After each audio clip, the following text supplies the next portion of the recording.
తాకట్లో ఉన్న మీ బంగారాన్ని విడిపించి ఆ రోజు ఆన్లైన్ రేటుకి కొంటాం. Sharma gold company.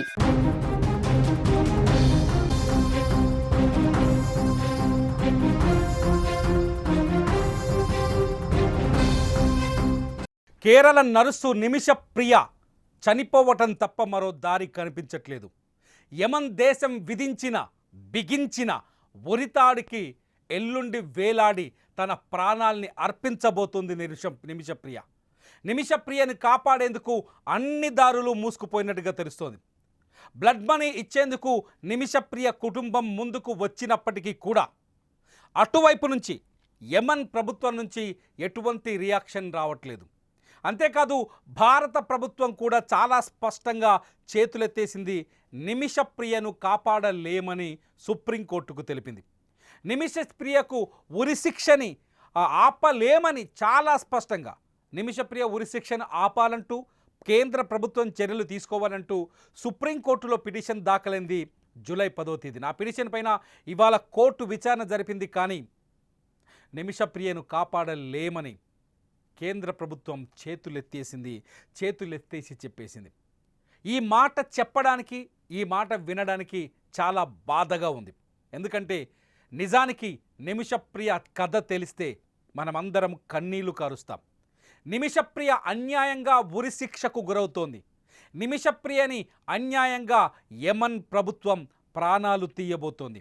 నిమిషప్రియ తనను తాను కాపాడుకోవడానికి చేసిన హత్య ఆమెకు శిక్ష పడేలా మారింది. నిమిషప్రియని కాపాడే దారే లేదా? మన భారత నారిని కాపాడే దారే లేదా? మన భారత మహిళను కాపాడే దారే లేదా? నిమిషప్రియ చనిపోతుంటే కళ్ళప్పగించి చూద్దామా?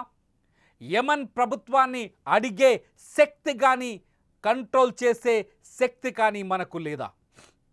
యమన్ దేశంలో జైల్లో ఉంది ఇప్పుడు నిమిషప్రియ. భారత ప్రధాని నరేంద్ర మోదీపై నిమిషప్రియ కుటుంబం ఎన్నో ఆశలు పెట్టుకుంది. కానీ ఆ ఆశలన్నీ ఇవాళ సుప్రీంకోర్టుకు కేంద్ర ప్రభుత్వం ఇచ్చిన సమాధానంతో అడియాశలయ్యాయి. చాలా స్పష్టంగా కేంద్ర ప్రభుత్వ అటార్నీ వెంకటరమణి చాలా స్పష్టంగా సుప్రీంకోర్టుకు చెప్పారు. నిమిషప్రియని కాపాడేందుకు ఎటువంటి చాయిస్ లేదని, అవకాశం లేదని సుప్రీంకోర్టుకి చాలా స్పష్టంగా చెప్పారు. సుప్రీంకోర్టు న్యాయమూర్తి చాలా స్పష్టంగా ఒక మాట చెప్పారు. జస్టిస్ సందీప్, ఒకవేళ నిమిషప్రియ చనిపోతే ఆ శిక్ష అమలైతే అంతకు మించిన బాధాకరమైన సన్నివేశం ఇంకొకటి ఉండదు అని. భారతదేశ సుప్రీంకోర్టు అయినా, భారతదేశ చట్టాలు కానీ, భారత ప్రభుత్వం కానీ నిమిషప్రియని కాపాడే అవకాశం కనిపించట్లేదు. జూలై 16న ఆమెను యమన్ ప్రభుత్వం ఉరి తీయబోతుంది. ఉరికంభం ఎక్కించి ఆమె గొంతుకు ఉరితాడును బిగించి అత్యంత పాశవికంగా ఆమెను చంపబోతుంది యమన్ ప్రభుత్వం. నిజానికి నిమిషప్రియకు ఉరిశిక్ష ఎందుకు పడింది? యమన్ ప్రభుత్వం నిజంగానే ఒక న్యాయబద్ధమైన విచారణ జరిపిందా? యమన్ ప్రభుత్వం నిమిషప్రియ వైపు ఆలోచించిందా అంటే ఎక్కడా ఆలోచించిన సందర్భం కనిపించట్లేదు. నిమిషప్రియ వైపు కనీసం నిమిషప్రియకు సంబంధించిన ఆమె మనసును కానీ, ఆమె మాటను కానీ, ఆమె బాధను కానీ యమన్ చట్టాలు అర్థం చేసుకోలేకపోయాయి. యమన్ చట్టాలు నిమిషప్రియని కనీసం ఆమె గొంతును కూడా వినలేకపోయాయి. ఇదే విషయాన్ని కేరళ ముఖ్యమంత్రి పినరయ్ విజయన్ ప్రధానమంత్రికి, కేంద్ర ప్రభుత్వానికి ఒక లేఖ రాశారు. దయచేసి నిమిషప్రియని కాపాడండి. నిమిషప్రియ అన్యాయానికి గురై దాన్ని ఎదురించే క్రమంలో తన ప్రాణాల్ని పోగొట్టుకుంటోంది. నిమిషప్రియను కాపాడాల్సిన అవసరం ఉంది అని విజయన్ లేఖ రాశారు. కానీ కేంద్ర ప్రభుత్వం చాలా స్పష్టంగా ఒక మాట చెప్పింది. యమన్ ప్రభుత్వంతో ఎటువంటి దౌత్యపరమైన అవకాశాలు లేవు, ఎటువంటి దౌత్య సంబంధాలు లేవు. ఈ పరిస్థితుల్లో యమన్ ప్రభుత్వాన్ని నిమిషప్రియ ఉరిని ఆపమని అడగలేమని, రాయబారం నెరపలేమని చాలా స్పష్టంగా కేంద్ర ప్రభుత్వం సుప్రీంకోర్టుకు చెప్పింది. అంతేకాదు బ్లడ్ మనీ సాధారణంగా యమన్ దేశంలో ఏదైనా హత్య జరిగితే, ఎవరైనా హత్య చేస్తే హత్యకు గురైన వాళ్ళ కుటుంబానికి శిక్ష కింద కొంత డబ్బును చెల్లిస్తే ఆ ఉరి శిక్షని రద్దు చేయమని బాధితుడి కుటుంబం కోర్టుకు చెబితే ఆ ఉరిశిక్షని కోర్టు రద్దు చేస్తుంది అక్కడ. ఇది చాలా రోజులుగా ఉన్న చట్టం. ఇప్పుడు నిమిషప్రియ విషయంలో కూడా ఆ ప్రయత్నం జరుగుతోంది. $1 మిలియన్ బ్లడ్ మనీ పరిహారం అంటాం మనం. ఆ బ్లడ్ మనీని చెల్లిస్తే నిమిషప్రియకు ఉరిశిక్ష తప్పే అవకాశం ఉంది. కానీ ఈ అంశం పైన అధికారికంగా కేంద్రం నుంచి కానీ భారత ప్రభుత్వం వైపు నుంచి కానీ ఎటువంటి చర్చలు జరగలేదు, జరపలేమని కూడా భారత ప్రభుత్వం చెప్తోంది. దీంతో నీ చావు నువ్వు చావు నిమిషప్రియ అని చెప్పినట్టుగా మారిపోయింది. భారత ప్రభుత్వం నిమిషప్రియని కాపాడకపోతే ఇంకెవరు కాపాడగలరు? భారత ప్రభుత్వమే నిమిషప్రియని కాపాడలేమని చెబితే ఇంకెవరు కాపాడగలరు? అమాయకురాలైన నిమిషప్రియని ఉరితీస్తుంటే, అన్యాయానికి గురైన నిమిషప్రియని ఉరితీస్తుంటే, తనను అత్యంత అసభ్యంగా వేధింపులకు గురి చేసిన ఒక దుర్మార్గుడిని అంతం చేసిన కేసులో నిమిషప్రియ తన ప్రాణాన్ని కూడా బలివాల్సి వస్తుంటే మన భారతీయులం మనం కళ్ళప్పగించి చూద్దామా? ఏం చేద్దాం?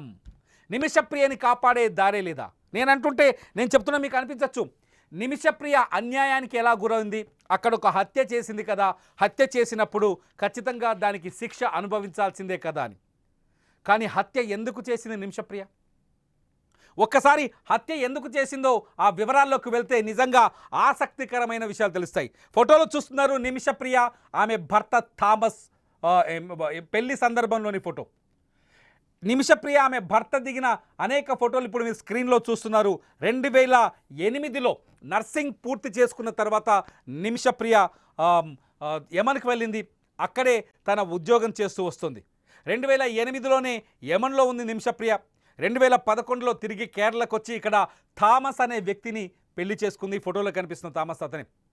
థామస్ను పెళ్లి చేసుకున్న తర్వాత యమన్లోనే థామస్ నిమిషప్రియ కాపురం పెట్టారు. వాళ్ళకి 2 పిల్లలు ఉన్నారు. అక్కడే లైఫ్ కొంత సెటిల్ చేసుకునే ప్రయత్నం చేశారు. ఈ ప్రయత్నంలో భాగంగా నిమిషప్రియ ఆమె భర్త థామస్ ఇద్దరూ కలిసి యమన్లో ఒక ఆసుపత్రిని, హెల్త్ సెంటర్ని ఏర్పాటు చేయాలని ఆలోచించారు. అల్మన్ మెడికల్ కౌన్సిలింగ్ సెంటర్ పేరుతో ఒక హెల్త్ సెంటర్ని ఏర్పాటు చేశారు. అయితే యమన్ దేశంలో ఒక విదేశీయులు ఒక ఆసుపత్రిని ఓపెన్ చేయాలన్నా, ఒక వ్యాపారం చేయాలన్నా ఆ దేశంలో ఉండే మరో వ్యక్తి భాగస్వామ్యం తప్పనిసరి. ఆ దేశంలో ఉన్న వ్యక్తి కంపల్సరిగా ఆ వ్యాపారంలో భాగస్థుడై ఉండాలి. ఈ నేపథ్యంలోనే తలాల్ అదీబ్ మొహదీ అనే ఒక యమన్ పౌరుడితో వాళ్ళు థామస్ అండ్ నిమిషప్రియ ఇద్దరు వ్యాపారాన్ని భాగస్వామిగా చేర్చుకున్నారు. మొహదీ కొంతకాలం వీళ్ళతో సరిగ్గానే వ్యాపారం చేశాడు. కొంతకాలం వీళ్ళ వ్యాపారం చాలా బాగా కొనసాగింది. అయితే ఈ వ్యాపారం చాలా ప్రశాంతంగా నడుస్తున్న సమయంలో, అంటే దాదాపు 2015-16 సంవత్సరంలో నిమిషప్రియ ఒక నిమిషప్రియ ఆమె కుటుంబం ఇండియాకు రావాల్సి వచ్చింది. వాళ్ళ పిల్లలకు వాళ్ళ కుటుంబ సంప్రదాయం ప్రకారం కొన్ని పండగలు, ఫెస్టివల్స్ చేయాల్సి ఉన్నాయి. ఈ ఫెస్టివల్స్ కోసం వాళ్ళు తమ స్వస్థలమైన కేరళకు వచ్చారు. కేరళకు వచ్చిన తర్వాత పిల్లలకి ఫంక్షన్స్ చేశారు. ఫంక్షన్ చేసిన తర్వాత తిరిగి నిమిషప్రియ యమన్ వెళ్ళింది. యమన్కు వెళ్ళి మళ్ళీ తన బిజినెస్ని, ఏదైతే వాళ్ళ ఆసుపత్రి ఉంది కదా, అల్మన్ మెడికల్ కౌన్సిలింగ్ సెంటర్, ఈ అల్మన్ మెడికల్ కౌన్సిలింగ్ సెంటర్ని నడిపించాల్సిన అవసరం ఏర్పడింది. దీంతో థామస్ ఆమె 2 పిల్లలు, భర్త థామస్, నిమిషప్రియ 2 పిల్లలు కేరళలోనే, ఇండియాలోనే ఉండిపోయారు. 2016లో నిమిషప్రియ మళ్ళీ యమన్ వెళ్ళింది. యమన్ వెళ్ళిన తర్వాత ఎవరైతే మెహదీ ఉన్నాడో, తలాల్ అదీబ్ మెహదీ, ఎవరైతే ఈ తలాల్ అదీబ్ మెహదీ ఉన్నాడో నిమిషప్రియ పైన కన్నేశాడు. నిమిషప్రియని లైంగికంగా తను లొంగ తీసుకునే ప్రయత్నం చేశాడు. అంతేకాదు చుట్టుపక్కల ఉన్న వాళ్ళకి, తన బంధువులకి, ఆ ప్రాంతంలో ఉండే తెలిసిన వాళ్ళందరికీ నిమిషప్రియ నా భార్య, నిమిషప్రియకు భర్తను నేనే, నిమిషప్రియని ఏలుకుంటుంది నేనే అంటూ ప్రచారం చేయడం మొదలుపెట్టాడు. అంతేకాదు నిమిషప్రియ పాస్పోర్ట్ని, ఆమె దగ్గర ఉన్న దౌత్యపరమైన పత్రాలని, ఆమెకు సంబంధించిన డబ్బుల్ని పూర్తిగా స్వాధీనం చేసుకున్నాడు మెహదీ. స్వాధీనం చేసుకొని నిమిషప్రియ చుట్టూ 4 గోడల బందికాన నిర్మించాడు. నిమిషప్రియని యమన్ నుంచి కదలకుండా చేయాలనుకున్నాడు. దీంతో నిమిషప్రియకి మరణం ఒక్కటే దారిగా కనిపించింది. నిమిషప్రియని కాపాడే పరిస్థితులు, తనను తాను కాపాడే పరిస్థితులు ఎక్కడా కనిపించలేదు ఆమెకి. ఊళ్ళో చూస్తే పిల్లలు, భర్త కేరళలో ఉన్నారు. ఇక్కడ నుంచి తప్పించుకొని ఎలాగైనా తన స్వస్థలానికి వెళ్ళాలని ఒక నిర్ణయం తీసుకున్న నిమిషప్రియ 2017లో ఆమె పైన అఘాయిత్యం వరుసగా జరిగినట్టుగా తెలుస్తుంది. మెహదీ అనేవాడు ఆమె పైన ఆమెని అసభ్యకరంగా లైంగికంగా వేధించినట్టు కూడా కొంత సమాచారం ఉంది.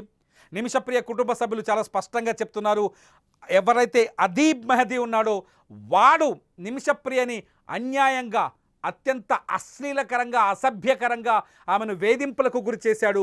ఆమె డబ్బుల్ని లాక్కున్నాడు, ఆమె పత్రాల్ని లాక్కున్నాడు, ఆమె పాస్పోర్ట్ని లాక్కున్నాడు. సో అటువంటి వాడిని వదిలించుకోవడం కోసం నిమిషప్రియ ఒక చిన్న భయంకరమైన సాహసం చేసింది. ఆ సాహసమే మెహదీని అంతమొందించడం. 2017లో బేసిక్గా నిమిషప్రియ ఖచ్చితంగా నర్స్ కాబట్టి ఆమెకు అన్ని విషయాలు తెలుసు కాబట్టి 2017లో అతను నిద్రిస్తున్న సమయంలో ఒకానొక రోజు అతను నిద్రిస్తున్న సమయంలో కొంత మత్తుమందు ఇచ్చింది. ఇంజెక్షన్ ద్వారా మత్తుమందు ఇవ్వడంతో అతను నిద్రలోకి జారుకున్న తర్వాత అతని దగ్గరున్న తన పత్రాలను పాస్పోర్ట్ను స్వాధీనం చేసుకొని అక్కడి నుంచి పారిపోవాలనుకుంది, పరారవ్వాలనుకుంది. ఈ నేపథ్యంలోనే అదీబ్ మెహదీకి ఒక మత్తుమందు ఇంజెక్షన్ ఇచ్చింది. కాకపోతే అది ఎక్కువ డోస్ అయింది. నిజానికి అతను మత్తులోకి జారుకున్నాక తన పత్రాలు తీసుకోవాలనుకుంది, కానీ అది డబల్ డోస్ అవ్వడంతో అదీబ్ మెహదీ అక్కడే ప్రాణాలు విరిచాడు. దీంతో డెడ్ బాడీని దాచిపెట్టడం నిమిషప్రియకి అతిపెద్ద కష్టంగా మారింది. ఒక్క ఆడది తనను తాను కాపాడుకోవడానికి, తన ఒక రాక్షసుడి చెర నుంచి బయటపడడానికి, తనను తాను కాపాడుకొని తన పిల్లల దగ్గర రావడానికి తను చేసిన ఒక సాహసం అది ప్రమాదంగా మారిపోయి వాడి ప్రాణాలు పోయాయి. ఈ సమయంలో నిమిషప్రియ తీసుకున్న ఒకటే నిర్ణయం, ఆ డెడ్ బాడీని ఎలాగైనా దాచిపెట్టాలని. దాచిపెట్టడం కోసం నిమిషప్రియ ఆ డెడ్ బాడీని తీసుకెళ్లి ఆసుపత్రి పైనున్న వాటర్ ట్యాంకులో పడేసింది. ఆ తర్వాత తన పాస్పోర్టు, ధృవపత్రాలు, డబ్బులు తీసుకొని సౌదీకి పారిపోయేందుకు ప్రయత్నించింది. సౌదీకి పారిపోతూ దురదృష్టవశాత్తు పోలీసులకు దొరికిపోయింది నిమిషప్రియ. ఏడాది పాటు కేసు విచారణ జరిగింది. నిమిషప్రియకు 2018లో యమన్ కోర్టు మరణశిక్ష విధించింది. రేపు ఈ 25 జూలై 16వ తేదీ అంటే ఇవాళ కాకుండా ఇంకొక 48 గంటల తర్వాత నిమిషప్రియని చంపేయబోతుంది యమన్ ప్రభుత్వం. కోర్టు విధించిన శిక్ష ప్రకారం నిమిషప్రియ గొంతుకి ఉరితాడును బిగించి ఆమె శ్వాసని తీయటం అక్కడి చట్టం చెబుతోంది. నిమిషప్రియ ప్రాణాలు తీయడానికి అక్కడి చట్టం అన్ని ఏర్పాట్లు పూర్తి చేసింది. ఆ నిమిషప్రియను కాపాడడానికి మన భారత ప్రభుత్వం ఏమి చేయలేకపోతుంది. ఎంతో మందిని కాపాడిన భారత ప్రభుత్వం పైన నిమిషప్రియ కుటుంబం ఎన్నో ఆశలు పెట్టుకుంది. యమన్ ప్రభుత్వంతో చర్చలు జరిపి ఎలాగైనా ఆమె ఉరిశిక్షను తప్పించే ప్రయత్నం చేస్తుందని నిమిషప్రియ కుటుంబం కళ్ళలో ఒత్తులేసుకొని చూసింది. సుప్రీంకోర్టుకు వెళ్ళింది, కేరళ ప్రభుత్వం దగ్గరికి వెళ్ళింది. 2018 నుంచి వరుసగా ప్రయత్నాలు చేస్తూనే వస్తుంది. మీడియాలో అనేక కథనాలు వచ్చాయి. నిమిషప్రియ కథల గురించి, కన్నీళ్ల గురించి అనేక మీడియా సంస్థలు వార్తలు రాశాయి. కానీ కేంద్ర ప్రభుత్వం అర్థం చేసుకోలేకపోయిందో, లేకపోతే అవకాశం లేక చేతులు ఎత్తేయాల్సి వచ్చిందో అర్థం కాని పరిస్థితి. భారత ప్రభుత్వం అలా చేస్తుందని ఎవరు అనుకోరు, కానీ ఇక్కడ తప్పలేదు. ఇవాళ సుప్రీంకోర్టుకు చెప్పిన మాటలను బట్టి చూస్తే నిమిషప్రియని కాపాడలేమని చెప్పడంతో ఒక్కసారిగా ఆ కుటుంబం కోర్టు బయటే కుప్ప కూలిపోయింది, బోరున విలపిస్తోంది. ఒక సామాన్యుని ప్రాణాల్ని, అన్యాయానికి గురైన ఒక మహిళ ప్రాణాల్ని, లైంగిక వేధింపులు, లైంగిక దాడులకు పాల్పడుతూ ఇంట్లో నిర్బంధించి అఘాయిత్యానికి పాల్పడుతున్న ఒక రాక్షసుడి చెరని తప్పించుకోవడానికి అతన్ని అంతమొందించిన నిమిషప్రియది తప్పవుతుందా? మన చట్టాలు, మన భారతదేశంలో ఇది తప్పు కాదేమో ఒక్కొక్కసారి అనిపిస్తుంది. కానీ యమన్లో అక్కడి రాక్షస ప్రభుత్వం కఠినమైన శిక్షలు విధిస్తోంది, శిక్ష విధించింది. ఆ శిక్షకి ఇప్పుడు నిమిషప్రియ ఉరితాడుకు వేలాడాల్సి వచ్చింది.